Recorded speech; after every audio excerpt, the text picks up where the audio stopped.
Assalamualaikum warahmatullahi wabarakatuh. Saya Dina Natalia Juwita akan mempresentasikan analisis tentang peran pemerintah dalam penanggulangan bencana. Bentuk tanggung jawab pemerintah dalam penanggulangan bencana salah satunya adalah dalam bentuk legislasi kebijakan. Beberapa bentuk produk hukum terkait dengan penanggulangan bencana. Yang pertama yaitu Undang-Undang Nomor 24 Tahun 2007 tentang penanggulangan bencana.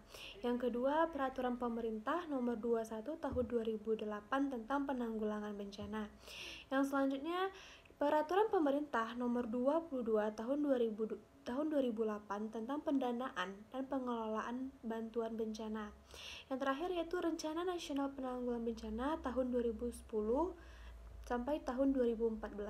Selanjutnya yaitu misi penanggulangan bencana di Indonesia. Yang pertama, melindungi bangsa dari ancaman bencana melalui pengurangan risiko. Yang kedua, membangun sistem penanggulangan bencana yang handal. Yang ketiga yaitu menyelenggarakan penanggulangan bencana secara terencana, terpadu, terkoordinasi, dan menyeluruh. Dalam kegiatan penanggulangan bencana, pemerintah membentuk Badan Nasional Penanggulangan Bencana atau yang disingkat dengan BNPB yang fungsinya untuk merumuskan dan menetapkan kebijakan penanggulangan bencana dan penanganan pengungsi. Sedangkan di tingkat daerah, lembaga khusus yang menangani penanggulangan bencana yaitu Badan Penanggulangan Bencana Daerah atau yang disingkat sebagai BPBD. Selanjutnya yaitu strategi untuk penanggulangan bencana di Indonesia. Yang pertama yaitu penguatan kerangka regulasi. Maksudnya yaitu kerangka regulasi yang dilakukan melalui penyusunan peraturan, prosedur-prosedur tetap, dan rencana-rencana penanggulangan bencana dari pusat sampai daerah.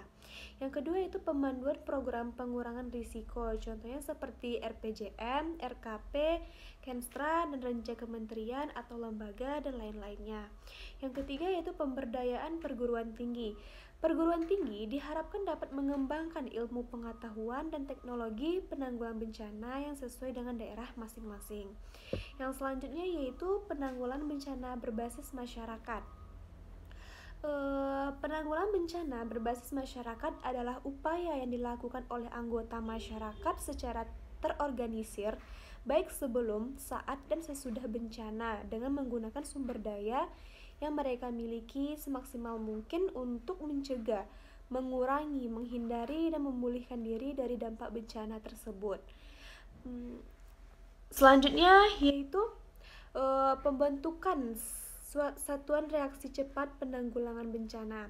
Pembentukan Satuan Reaksi Cepat Penanggulangan Bencana bertujuan untuk membantu pemerintah daerah dalam melakukan respon darurat pada periode panik atau emergensi, responsi yang cepat. Bantuan dapat berupa bantuan manajemen, kaji cepat, teknis, peralatan, dukungan logistik, dan komunikasi. Tim yang termasuk dalam pembentukan Satuan Reaksi Cepat Penanggulangan Bencana seperti yang merupakan gabungan dari personil TNI, Polri, BNPB, kementerian, lembaga terkait, dan organisasi kemasyarakatan. Selanjutnya yaitu program pengurangan risiko untuk kelompok rentan. Kelompok rentan tersebut seperti anak-anak di bawah 5 tahun atau balita, ibu hamil dan menyusui, orang-orang yang berkebutuhan khusus, serta orang-orang lanjut usia.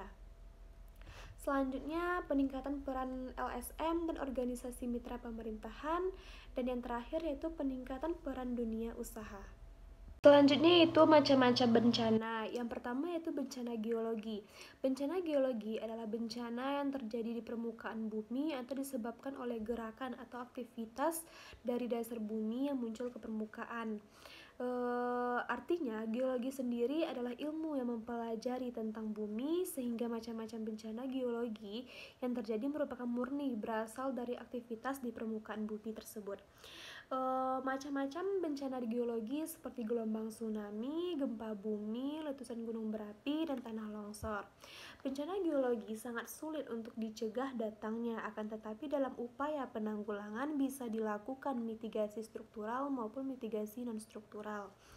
Selanjutnya yaitu bencana hidrometeorologi. bencana tersebut merupakan bencana yang diakibatkan oleh parameter-parameter seperti curah hujan, kelembaban, temperatur, angin, dan lain-lainnya. Bencana tersebut dimasukkan ke dalam bencana meteorologi karena bencana di atas disebabkan atau dipengaruhi oleh faktor-faktor meteorologi. Selanjutnya itu bencana non-alam. Bencana non-alam yaitu bencana yang diakibatkan oleh peristiwa atau rangkaian peristiwa non-alam yang antara lain berupa gagal teknologi, gagal modernisasi, epidemi, dan wabah penyakit. Pemerintah sangat berperan dalam penanggulangan bencana, seperti bencana gempa yang terjadi di Lombok, di Nusa Tenggara Barat. Yaitu di sini pemerintah melakukan rehabilitasi dan rekonstruksi terhadap masyarakat yang mendapatkan bencana tersebut. Yang kedua yaitu bencana banjir bandang Jayapura, pemerintah melakukan peninjauan terhadap korban banjir. Selanjutnya yaitu bencana gempa di Maluku, yaitu pemerintah melakukan peninjauan pada posko pengungsian.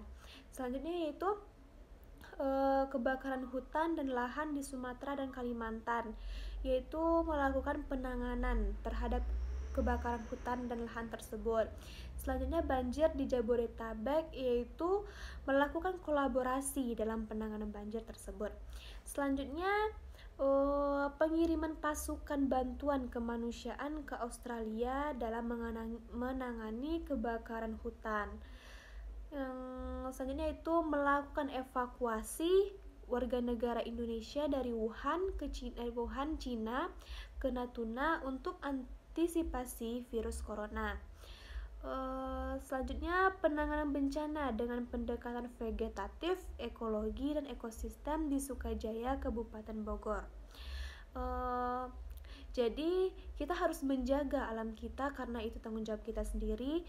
Bencana merupakan urusan bersama, jadi dibutuhkan kesadaran dari semua pihak untuk menjaga alam kita tersebut. Mungkin sekian dari saya. Assalamualaikum warahmatullahi wabarakatuh.